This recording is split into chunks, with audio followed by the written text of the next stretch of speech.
भाजपा ने पूरा किया और एक वादा।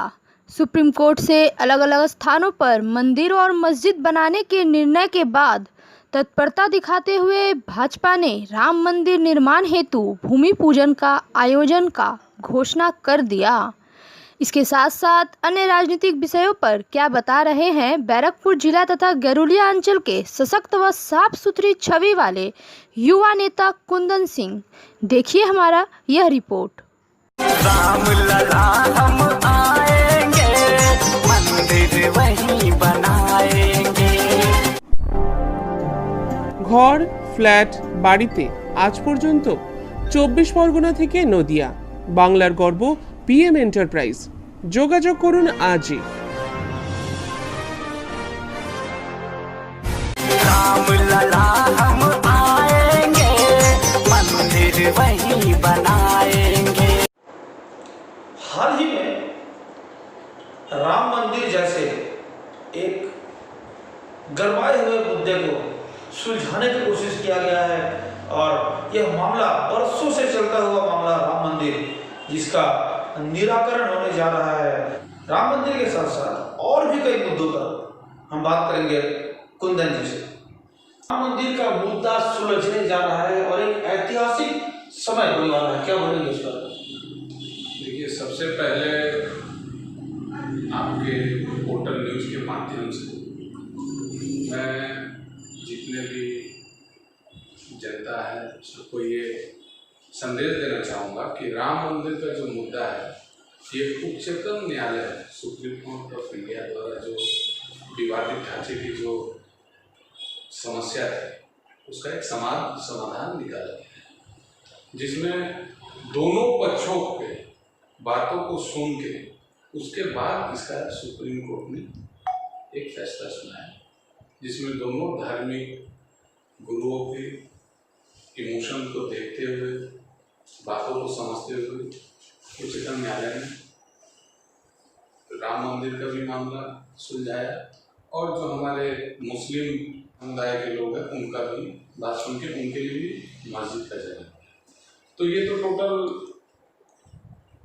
उच्चतम न्यायालय का मामला था और उच्चतम न्यायालय के जो फैसला था उसका मैं भी सम्मान करता हूँ। न्यायपालिका का सबको सम्मान करना चाहिए, जिसका ये नतीजा है कि 5 तारीख को 5 अगस्त 2020 को राम मंदिर का शिलान्यास जाना प्रधानमंत्री के द्वारा होने जा रही है। तो किस तरीके से आप लोग देख रहे हैं, क्या उत्साह है यहाँ की जनता में या यहाँ के भाजपा कार्यकर्ताओं में? ये तो एक त्यौहार का तरह माहौल है। ये हमारे भाजपा बोल के नहीं, भाजपा के लिए लोग जैसे बोलते थे कि ये एक मुद्दा है और ये लोग इस मुद्दे को हर समय जारी रखेंगे कि चुनाव में इसका इस्तेमाल किया जा सके। लेकिन अभी जो परिस्थिति न्यायपालिका के फैसले के बाद जिस तरीके से न्यायपालिका ने ये फैसला दिया था कि एक ट्रस्ट बना के शिलान्यास करके मंदिर का तुरंत निर्माण किया जाए, तो भाजपा अगर चाहती इसे तो मुद्दा को बचा कर रखने के लिए और दिन भी लंबा खींच सकती थी। लेकिन देश में के जो प्रधानमंत्री हैं इसका बड़ा शीघ्र एक ट्रस्ट बना के शिलान्यास करने जा रहे हैं और भाजपा ही नहीं, प्रत्येक हमारे जो हिंदू धर्म के लोग हैं, जितने भी हमारे हिंदू भाई बहन माता बहनें जो भी है वो सब उत्साहित है राम मंदिर के शिलान्यास से। एक बहुत पुराना हिंदुओं का एक जो इमोशन था, तो स्वाभाविक है कि एक ऐतिहासिक दिन जो कि हम अपने जिंदगी में देखने जा रहे हैं, तो ये तो ऐतिहासिक होने जा ही रहा है। ये प्रत्येक देशवासी के लिए गर्व की बात है कि देश की न्यायपालिका ने साबित कर दिया कि न्यायपालिका पर हर लोगों को विश्वास करना चाहिए, सत्य की जीत होती है। और मुझे तो यह पूर्ण विश्वास था कि अगर भाजपा की सरकार अगर केंद्र में अगर शासन ज़्यादा सर्वोच्च करती तो निश्चय इसका फैसला और पहले भी आ सकता था, क्योंकि और भी जो हमारी पहले की जो केंद्र सरकार थी उसने इस पर पहल नहीं किया गंभीरता से, क्योंकि उन्होंने छोड़ दिया था ओ होता है कोर्ट का फैसला है उस पर जल्दी फास्ट ट्रैक सुनवाई, इस तरह की कोई भी जो केंद्र सरकार का जो हस्तक्षेप था वो नहीं था। लेकिन भाजपा ने इस मुद्दे को मिटाने के लिए एक महत्वपूर्ण भूमिका निभाई। साथ साथ हिंदू महासभा की तरफ से भी इसके लिए बार बार याचिका दायर की गई, जिसका परिणाम है कि देश के जो हिंदू हैं उनको न्याय मिला। उसके साथ साथ न्यायपालिका ने मुस्लिम समुदाय के लोगों का भी सेंटिमेंट को ध्यान में रखते हुए उन्हें भी उनकी जगह मस्जिद का जो जगह था उसको अपने जगह पे आवंटित करने का सरकार वादे दिया।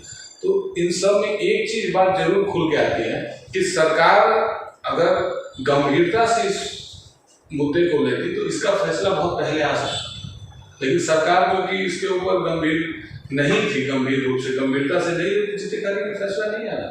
इस मुद्दे को हमेशा ही वो लोग चाह रहे थे जिंदा रखने का। देखिए, सिर्फ हिंदू वोट का बात नहीं है कि बीजेपी सांप्रदायिक दल जो विरोधी पार्टी करती है तो मुस्लिम को तो यूज करती है विरोधी पार्टी। तो मैं उस समुदाय को बोलूंगा कि उनका भी इस्तेमाल हो रहा था इस मुद्दे को लेकर। वोटों की जो राजनीति हो रही थी तो मुस्लिम समाज का भी कम दुरुपयोग नहीं हुआ है। लोग कहते हैं, विपक्षी कहते हैं काफी ऐसे जगह पे बीजेपी दंगों की पार्टी है, क्या बोलेंगे सर इस पे? अब बताइए, अगर बीजेपी दंगों की पार्टी है तो उत्तर प्रदेश में 2017 से सरकार बनी है जो बीजेपी, आप एक भी कम्युनल वायलेंस दिखाइए। कर्नाटक में नहीं हुआ है, आसाम में नहीं हुआ है। अगर मुद्दा छोड़ के कम्युनल कुछ नहीं हुआ है। ये तो जो मुस्लिम कार्ड का जो मुस्लिम समुदाय का जो लोग इस्तेमाल करते हैं मुस्लिम वोटर्स का, उनके वजह से वो दंगा, कभी भी भाजपा शासन में तो दंगा नहीं होता है। आप इतिहास देख लीजिए, काफ़ी सारे सरकारें देखी होगी केंद्र में जिनका चुनाव के पहले घोषणा पत्र तैयार होकर बढ़ता है, रिलीज होता है। लेकिन भाजपा ने 2014 में जो अपना घोषणा पत्र तैयार किया था, उसने अपने घोषणा पत्र में जितने भी इश्यूज थे सबको पूर्ण करने की कोशिश की और लगभग पूर्ण कर दिया। जैसे 3 तलाक, मुस्लिम महिलाओं को इंसाफ दिलाया, दूसरा धारा 370 कश्मीर से हटाया, जो कि भाजपा को बोला जाता है कि दंगाई पार्टी है, दंगाई सरकार है। 370 धारा जब हटा, आप बताइए एक पत्थर कश्मीर में चला, लोगों ने स्वीकार किया। आप बोलिए सीए, सिटीजन अमेंडमेंट एक्ट जो पास हुआ, उसमें कितना महत्वपूर्ण एक्ट था ये कि जो लोग भी हिंदू शरणार्थी बाहर से आके इलीगल तरीके से रह रहे थे उनको नागरिकता देके उनको स्थायी तरीका से एक कानूनी तौर पे वो देश के नागरिक बन सके, इसमें तो कोई बुराई नहीं है। भाजपा अपने काम जो उनके सरकार के हित में है, जनता के हित में है, वो करने में कभी भी देर नहीं करी। भ्रष्टाचार को लेकर के काफी आप जो है सक्रिय हुए थे इस इलाके में, जो है आमखान से पीड़ित लोगों का जो पैसा था भ्रष्टाचार के तहत गबन करने की कोशिश की जा रही थी। जो भी सरकार का पैसा है वो केंद्र का हो, राज्य का, किसी को भी अधिकार नहीं है कि उसका गलत इस्तेमाल हो। आमखान का पैसा प्रधानमंत्री ने अलॉट किया था एडवांस के तौर पे कि जिनका भी घर द्वार टूटा है उनको मिले, कॉम्पनसेशन मिले।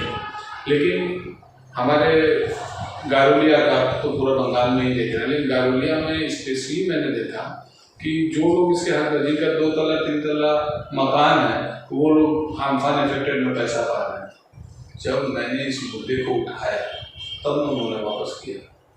उन्होंने नाम दिया क्यों? मेरा तो पहला प्रश्न है कि उनका नाम आमफान इफेक्टेड लिस्ट में गया कैसे? पहले तो उनसे ये प्रश्न करना चाहिए। देखिए, अगर हम ये मुद्दा नहीं उठाते तो शायद ये मुद्दा नहीं उठा और जो पैसा था गरीबों का वो गलत जगह चले जाए। लेकिन इन सब के बावजूद होता क्या, अगर पैसा वापस नहीं है तो बहुत जगह देख रहे हैं जनता जाके नेताओं को, शासक दल के नेताओं को जूता मार रही है, चप्पल मार रही है और पैसा तो उन्हें वापस देना। अगर मैं नहीं देते पैसा खा जाते, नहीं तो जनता इसका हिसाब जरूर ले लेगी या रास्ते में पकड़ के पीटती, आंदोलन होता। लेकिन इतना मेरे आवाज़ उठाने से इनकी आँख खुली, सरकार की भी कुछ हद तक आंखें खुली। इसका इंक्वायरी हुआ और ये लोग ऑन कैमरा नहीं बोले हैं, लेकिन ऑफ कैमरा इन्होंने स्वीकार किया है कि हाँ गारोलिया में अम्फान इफेक्टेड में दुर्नीति हुई है। कोविड जैसे महामारी से जब लोग त्रस्त हैं, इस ऐसे वक्त में विद्युत यानी बिजली के कनेक्शन और उनके बिल को लेकर के काफी असमंजस का स्थिति बना हुआ है। विद्युत का जो मामला है, ये मामला हमारे बंगाल में पिछले 8-9 वर्षों से हम देखें, पूरे देश में अगर तुलना किया जाए तो हमारे पश्चिम बंगाल की जो इलेक्ट्रिसिटी विभाग है वो सबसे महंगी पर यूनिट रेट लेती है। और एक बात है, मोनोपोली बिजनेस करती है। और तीसरी महत्वपूर्ण बात है कि यहाँ कोई दूसरी कंपनी एंट्री नहीं हो सकती है, क्योंकि सीएससी ने इस तरीके से सरकार को खरीद के रखा हुआ है। लेकिन इनका जो पर यूनिट रेट कंजम्पशन है ये सबसे हाई है ऑल ओवर इंडिया में। इनका जो मोनोपोली बिजनेस है, सरकार इस पे सख्त से सख्त कोई कदम उठाए, लेकिन उठाएगी नहीं, ये भी मैं जानता हूँ वर्तमान सरकार नहीं उठाएगी। लेकिन इस पे और भी हमारी भाजपा की तरफ से आंदोलन भविष्य में होगा, जो कि कोविड का सिचुएशन चल रहा है, जिसका वजह से हम लोग बड़ी कोई भी सभाएं नहीं कर रहे, तो हम लोग सीएससी के खिलाफ लड़ाई लड़ेंगे। आप देखे होंगे कि राज्य के मंत्री के घर पे इतना कंजम्पशन उससे काफी ज्यादा चला गया है, तो जब राज्य के मंत्री ही इस पे कंप्लेन कर रहे हैं तो मैं तो विरोधी कर दूँ, मैं तो करूँगा कि आम जनता के हित में जितनी आवाज उठानी होगी मैं उठाऊंगा। ये सरकार कोई कदम उठाएगी नहीं, क्योंकि सरकार को जो उठाने का मुद्दा है वो अब जनता ने अपने हाथों में ले लिया। अब जनता ही सरकार को उठाएगी, तभी जाके जनता समझ चुकी है। 21 में जब जनता ईवीएम के माध्यम से वोट देकर सरकार को ठीक उठा देगी, ताकि जो सीएससी का मोनोपोली बिजनेस है वो थोड़ा सा अंकुश लग सके। तो वर्तमान राजनीति के साथ साथ राम मंदिर एवं भाजपा के द्वारा पूरे किए गए वादों के बारे में आप शब्दों में अपनी दलीलें रखी।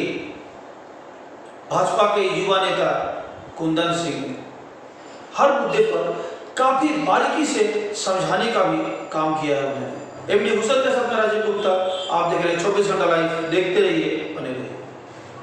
ফ্ল্যাট বুকিং চলছে, আজই যোগাযোগ করুন Gita construction, B10/249 near central park Kalyani. Booking চলছে কল্যাণী B2/221, B2/312, কাঁচরাপাড়া ঘটক রোড, সতীশ নন্দী রোড, লোক সিনেমা চাঁদমারি রোড, লিচুবাগান সিরাজ মন্ডল রোড, টিকটিকি বাজার, মিলননগর আগুরিপাড়া, রজনীবাবু রোড, নিপেন সরকার রোড, আরপি স্কুল, নৈহাটি 6 নম্বর গেট, বিজয়নগর, ভাটপাড়া, রূপশ্রী হল, হালিশহর, রাজমহল হাউজিং এস্টেট। আজই ফোন করে বিস্তারিত জানুন। গীতা কনস্ট্রাকশন 6289063557, 9831478795।